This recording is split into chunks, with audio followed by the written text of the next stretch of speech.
Hi everyone! So I am going to walk you through the basics of a Google Classroom. So I have my imaginary class here.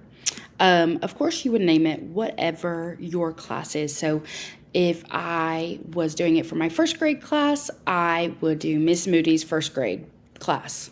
Of course, you don't have to put class, but totally up to you. So what I want to point out real quick are the 4 tabs up here. We have stream, classwork, people, and grades.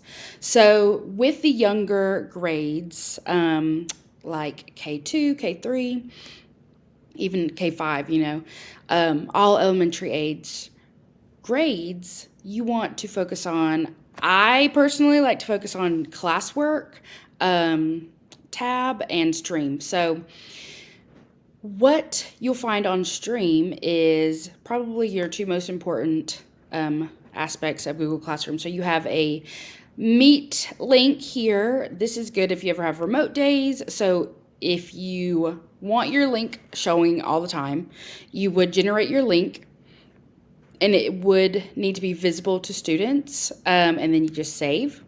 And of course, they can't meet unless you get on there with them. But I like to have that always so they are used to seeing it in case you have to have a remote day pop up. So the other thing is the class code. So right here, this is how students are going to join your class. So when they hop on Google Classroom, they will be able to click the plus, type in this code, and automatically join your class. It's pretty simple that way for the younger ones.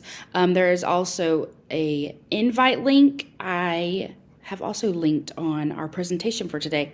So you can join my Google Classroom if you ever need to check out some ideas.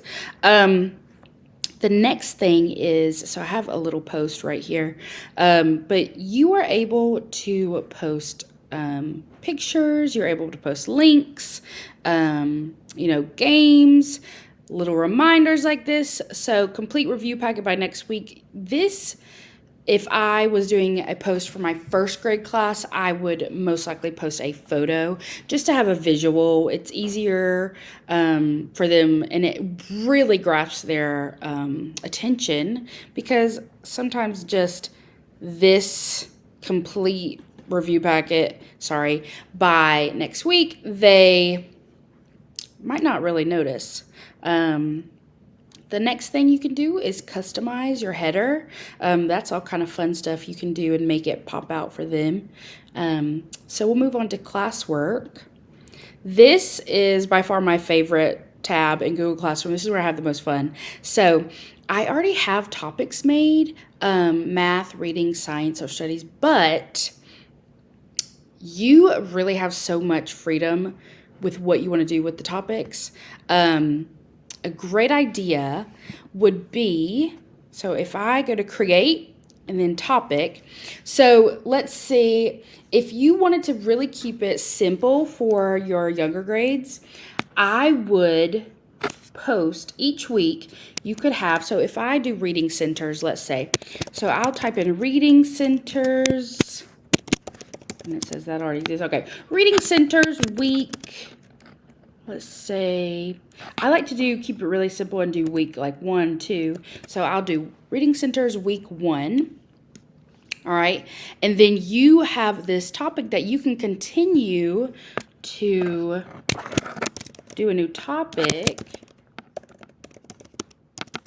each week. So week 2. And then it would go to the top. So their assignments would be in week 1. You would add the assignments. Then the next week, week 2. So I think that keeps it organized, and that way you don't have to go back and delete things. I know I've done it where I have one single math topic, and I go back and replace what's in there. And sometimes the little ones get confused, but it's totally up to you. You know your class. So how you add assignments, you would create, let's just say we have material, and we'll get into all this, but let's say assignment, just keep it quick. So whenever you, let me move this.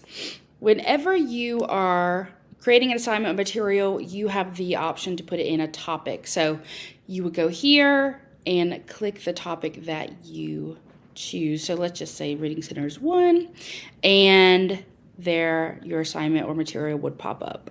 So perfect. Let's see, the next thing that I just remembered a great little hint that I love to use with my littles. So let's say that you are showing them a new assignment or a new game that you were doing during math, and your math tab is lower. So what you can do is actually click and drag up math. That way they don't have to scroll so much. I know mine students get overwhelmed if they have to scroll a lot. And they're like, where am I looking? Where am I looking? So you can put it right at the top. Another little trick that I love to do is if I go to rename, I love to put a little emoji. And this is just a little extension that you can add for visual. Let's see. Let's see. What kind of math?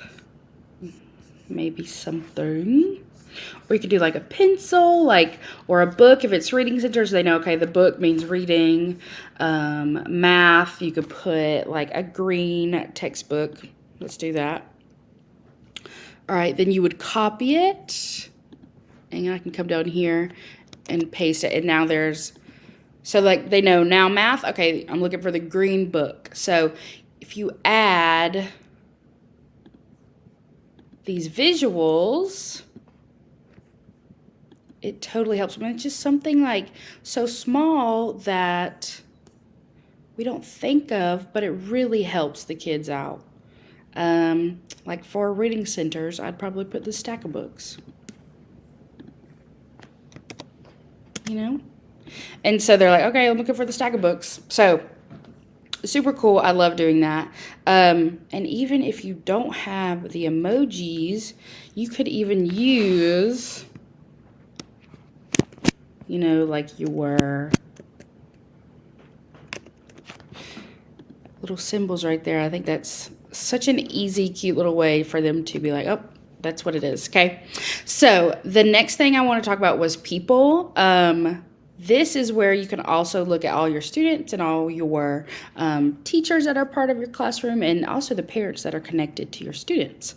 So invite students. There is your class link. I have included mine in the presentation if you want to join.